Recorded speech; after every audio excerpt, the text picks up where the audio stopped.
Presento el primero que me va a hablar, José María Sanchís, que es doctor en Derecho y Derecho Canónico, actualmente juez diocesano, capellán en el Colegio Romeral, y nos va a presentar un documento bastante desconocido, ¿no? Aunque es bastante bueno, que lo sacó en el año 2012 la Congregación para el Clero, el sacerdote, confesor y director espiritual, ministro de la Misericordia. Bueno, pues muchas gracias, Rafa, por la presentación, por la invitación. Yo la verdad que me resistí, porque eran propuestas para una parroquia renovada. Yo no soy párroco ni lo he sido, con lo cual digo, bueno, ¿qué propuestas voy a aportar yo?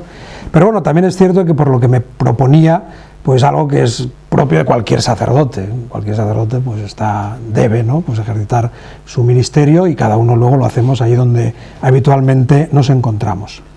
Bien, mi cometido principal, como ha dicho, en este encuentro es presentar el documento de la Congregación para la Doctrina de la Fe, el sacerdote, confesor y director espiritual, ministro de la Misericordia Divina.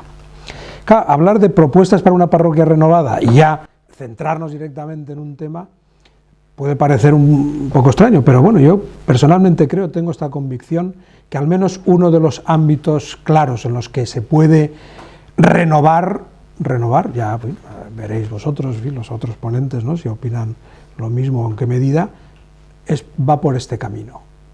O los sacerdotes, en el ámbito de la parroquia, o en cualquier otro ámbito, en una parroquia que evidentemente es un ámbito muy claro, muy preciso, o llegamos a las personas una a una personalmente, o bueno, pues me parece a mí que esa renovación que el Papa más recientemente, hace 2 días, en su exhortación apostólica desea, me parece que se podría quedar un poco corta, ¿no?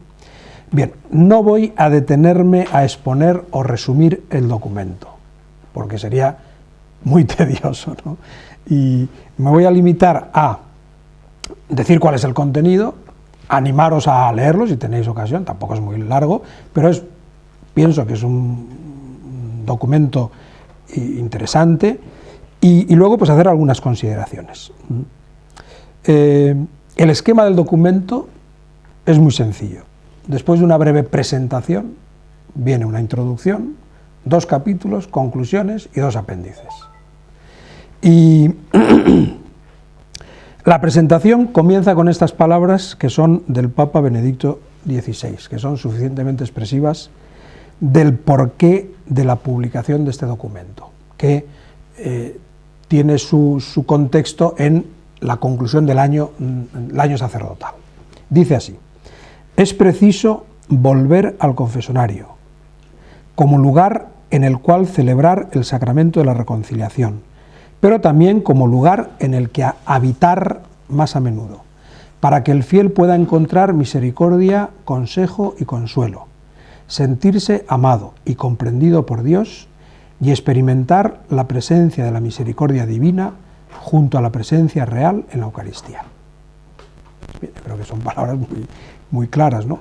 Y de aquí saca una conclusión. Esto ya no es de Benedicto XVI, perdón, sino del documento mismo, ¿no?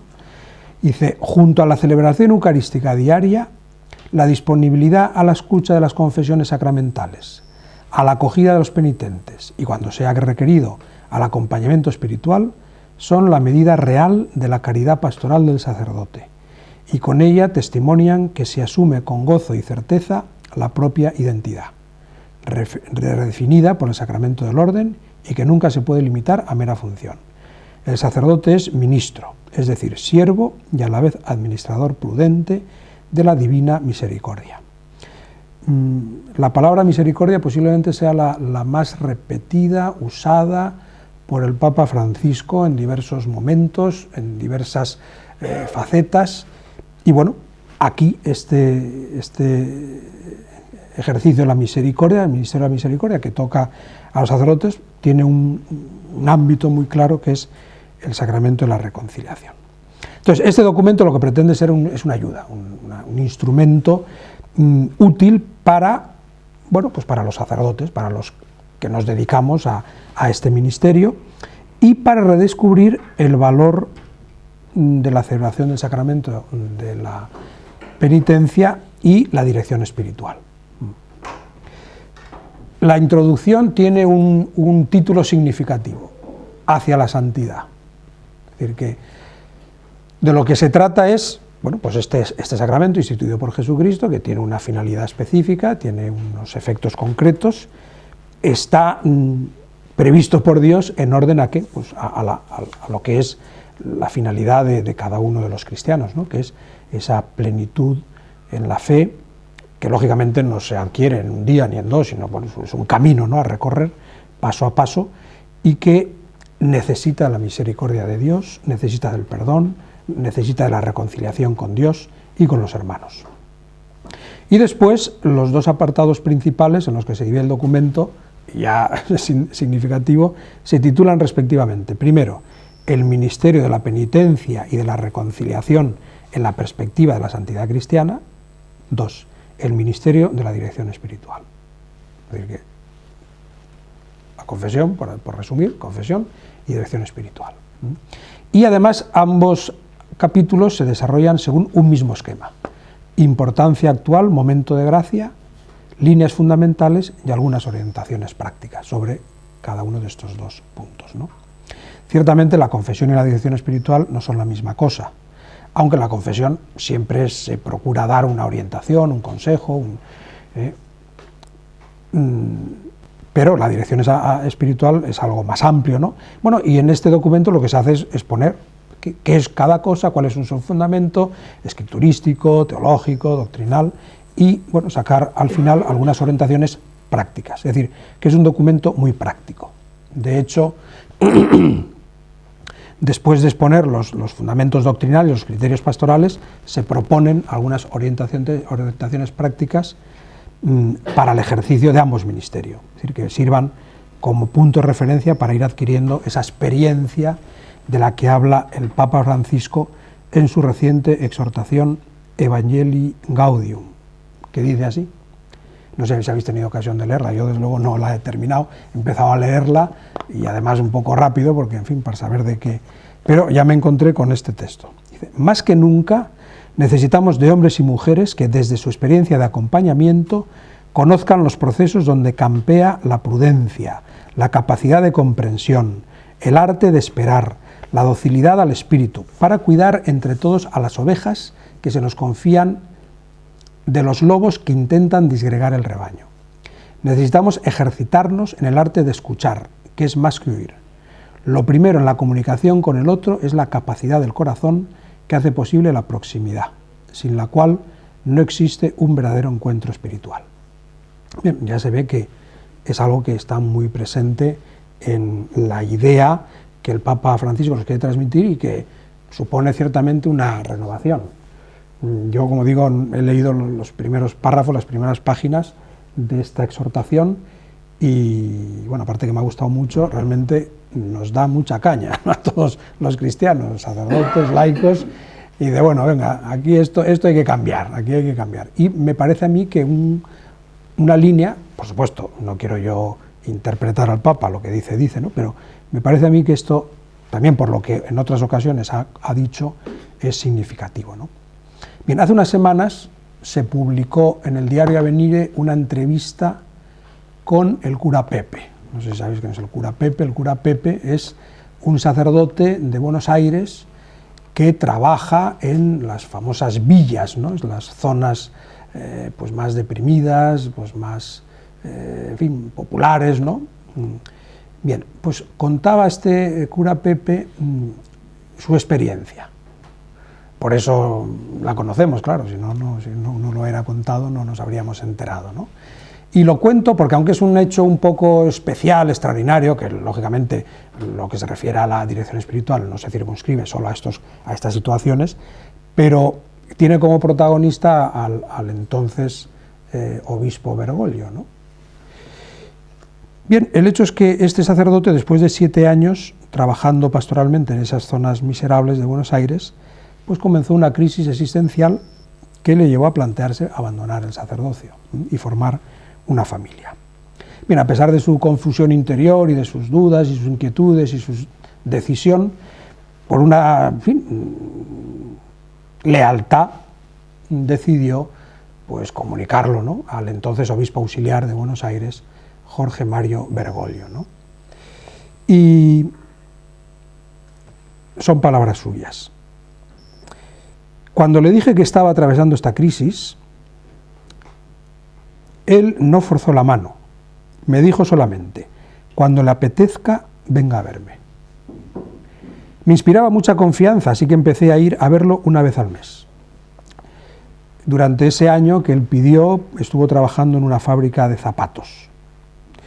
Y entonces, al salir del trabajo, pues caminaba entre 2 y 3 horas para llegar al lugar donde había quedado con el obispo auxiliar entonces, ¿no?, de Buenos Aires. Y dice: quien siempre le esperaba, incluso en la noche, y le abría personalmente la puerta. Y afirma: me acompañó en aquel momento de crisis como un padre, con gran delicadeza de ánimo. No me decía lo que debía o no debía hacer. Escuchaba, se interesaba, decía con claridad lo que pensaba, pero siempre con libertad. Me acompañaba en un camino en el cual, en plena libertad, he podido reconocer que mi vocación era realmente la de ser sacerdote, igual que el padre de la parábola del hijo pródigo. Durante un año, todos los meses, pues Papa Bergoglio pues atendía a esta persona, que luego, efectivamente, pues gracias a esa, y por supuesto, la gracia de Dios, etcétera, ¿no?, pero bueno, a esa cercanía, a esa conversación, a esa escucha, a esa...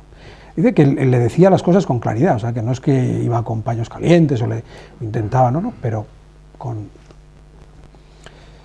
Y bueno, pues afortunadamente en este caso, pues este hermano nuestro volvió al sacerdocio y bueno, pues está trabajando en Buenos Aires, y por eso había sido recibido recientemente por el Papa, por el ya Papa Francisco, y bueno, quiso comunicar, ¿no?, esa experiencia suya.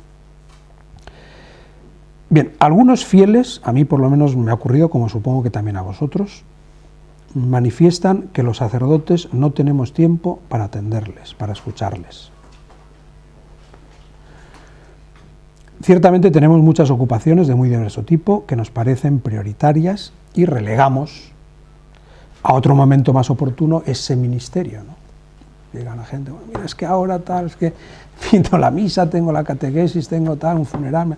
Ciertamente tenemos pues muchas cosas que hacer, pero y el hecho es que, vamos, digo, por lo menos a mí me ha ocurrido, ¿no?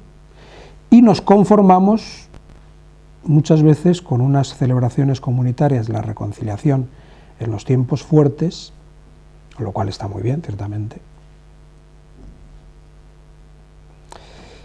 Bien, pues a mí, al poco preparar esto, me acordaba de unas palabras que todos conoceremos de Pastores Dabo Vobis, que ya tienen unos años, esa exhortación apostólica posinodal sobre la formación de los sacerdotes y el ministerio. Sobre todo era sobre la formación de los sacerdotes, ¿no? Pero bueno, también lógicamente hablaba del ministerio sacerdotal, porque claro, uno se forma para sacerdocio, ¿no? De hecho, como sabéis, el Papa Benedicto XVI, una de sus últimas indicaciones fue trasladar a la congregación del clero lo relativo a los seminarios, que antes estaba en otra congregación. ¿Por qué? Porque quería unir la formación con el ministerio, ¿no?, que no fueran cosas desconectadas. Bien, pues en Pastores Dabo Vobis recordáis que dice: es necesario redescubrir la gran tradición del acompañamiento espiritual individual, que ha dado siempre tantos y tan preciosos frutos en la vida de la Iglesia. Por su parte, los sacerdotes sean los primeros en dedicar tiempo y energías a esta labor de educación y de ayuda espiritual personal. No se arrepentirán jamás de haber descuidado o relegado a segundo plano otras muchas actividades también buenas y útiles, si esto lo exigía la fidelidad a su ministerio de colaboradores del Espíritu en la orientación y guía de los llamados. Bien, termina así la cita. Yo creo que también es una cita como muy clara y muy precisa, ¿no? Bueno, como veis, yo me he servido más de las palabras de otros que las mías propias. Voy concluyendo y lo voy a hacer con unas palabras del Papa Francisco tomadas de la entrevista que concedió para las revistas jesuitas. La entrevista es del mes de agosto, pero que se publicó en el mes de septiembre. Dice así: veo con claridad que lo que la Iglesia necesita con mayor urgencia hoy es una capacidad de curar heridas y dar calor a los corazones de los fieles, cercanía, proximidad. Los ministros de la Iglesia deben ser, ante todo, ministros de misericordia. Por ejemplo, El confesor corre siempre el peligro de ser o demasiado rigorista o demasiado laxo. Ninguno de los dos es misericordioso, porque ninguno de los dos se hace de verdad cargo de la persona. El rigorista se lava las manos y lo remite a lo que está mandado. El laxo se lava las manos, diciendo simplemente esto no es pecado o algo semejante. A las personas hay que acompañarlas. Las heridas necesitan curación. Y concluyo yo también. ¿Cómo estamos tratando al pueblo de Dios? Yo sueño con una iglesia madre y pastora. Los ministros de la iglesia tienen que ser misericordiosos, hacerse cargo de las personas, acompañándolas como el buen samaritano que lava, limpia y consuela a su prójimo. Esto es evangelio puro. Dios es más grande que el pecado. Las reformas organizativas, también muchas veces cuando el nuevo Papa tiene que afrontar las reformas, y ahora no, las reformas del otro día oyendo la radio, pues una típica tertulia de estas de, pues si las reformas, el Papa quiere reformar, y efectivamente, gracias a Dios, pero dice, las reformas organizativas y estructurales son secundarias, es decir, vienen después. La primera reforma debe ser la de las actitudes. Los ministros del Evangelio deben ser personas capaces de caldear el corazón de las personas, de caminar con ellas en la noche, de saber dialogar e incluso descender a su noche y su oscuridad sin perderse. El pueblo de Dios necesita pastores y no funcionarios clérigos de despacho. Esta es la grandeza de la confesión, que se evalúa caso a caso, que se puede discernir qué es lo mejor para una persona que busca a Dios y su gracia. El confesonario no es una sala de tortura, sino aquel lugar de misericordia en el que el Señor nos empuja a hacer lo mejor que podamos. Bien, pues pienso que este documento, pues lo que pretende es, bueno, pues ofrecernos reflexiones, orientaciones, ideas, propuestas que nos sirvan para ir nosotros ejercitándonos, ¿no? Porque efectivamente la doctrina es muy clara, ¿no? Pero luego el aplicarla supone por nuestra parte, pues, fe, esperanza, caridad, prudencia, justicia, fortaleza, templanza. Son cualidades y virtudes que hemos de ir ejercitándonos, y muchas veces nos equivocamos y aprendemos y vamos, y en fin. Pero decía que, bueno, pues pienso que este documento nos puede servir para que seamos cada uno de nosotros mejor instrumentos para la misericordia de Dios. Y nada más. Muchas gracias.